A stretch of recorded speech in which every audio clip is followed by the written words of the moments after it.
الأدبي قدمت اليوم امتحان إدارة. الامتحان بتاع دائرة كتير زنخين وبدهم كتير إنه يكون الواحد مركز. جايبين أسئلة إنه الواحد ما بيركز عليهم، مثلا جايبين لك سؤال عليه 7 علامات، اختيار موقع المشروع برسمة إنه الواحد ما بيركز عليه، هو كلمتين يعني ما بيتوقع إنه يجي، ما بيراعي الفروق الفردية. الامتحان كان سهل، بس يعني دع دائرة فيهم هيك يعني شوي بلفوا بدوروا فيهم، ويعني بشكل عام لا كان منيح الحمد لله. كان منيح الحمد لله، وبس في شوي كان بضاع دائرة جايبين أكثر إشي على الطلب والسوق الحال هدول، فيعني بتصعب شوي وانت تنقي فيهم.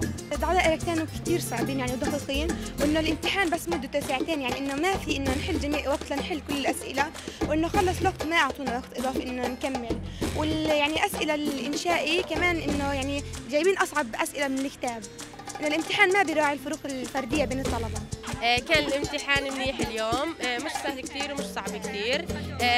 كان في اسئله كثير انه بتخلينا ناخذ علامات، وماخذين من الاسئله الانشائيه كانت سهله. ضع دائره كان شوي معقد، بس الحمد لله كان كل شيء تمام.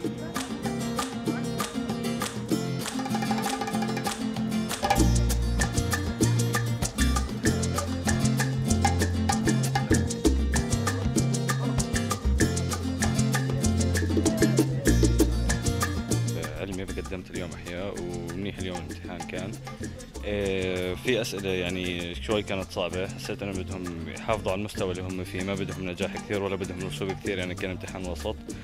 وطبعا كل شيء برجع للدراسه. والله امتحان اليوم اجى بعد ظرف اللي هو احنا كنا صايمين لنا يوم ونص، وما فيش يعني ايام انه احنا ندرس للماده بشكل كافي، واليوم ونص يعني هذول هم اعتقادهم الكافيات للي دارس من فترة قديمة يعني من طول السنة، بس انه هذا اليوم ونص الواحد صايم ما فيش وقت انه ينظم وقته. الامتحان اليوم يعني كان منيح، بس كان طويل شوي، يعني الأسئلة كانت طويلة ومفصلة كثير، في كم سؤال يعني كانوا صعبات شوي.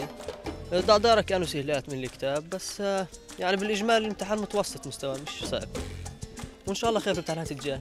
الحمد لله منيح، بس هو كان يعني في أسئلة صعبة في أسئلة سهلة، كان طويل كتير، يعني ما فيش سؤال في 3 أفرع كلياته ألف باء جيم دال، 4 أفرع كلياته طويل كتير والواحد خاف ما يلحقش، بس بالآخر الحمد لله لحقت كل شيء وطلعت بدري شوي. امتحان اليوم يعني بصراحة صعب، أصعب من المتوقع بكثير، يعني في أسئلة دقيقة، في جانا سؤال رسم الصيغة البنائية المركبات مش مطلوبة، جانا سؤال دقيق وعليه يعني 6 علامات، مش يعني شيء كبير شيء كثير، أسئلة صعب، امتحان دقيق يعني مش عارف شد علي أكثر من التجريبي بكثير، يعني التجريبي كان أسهل.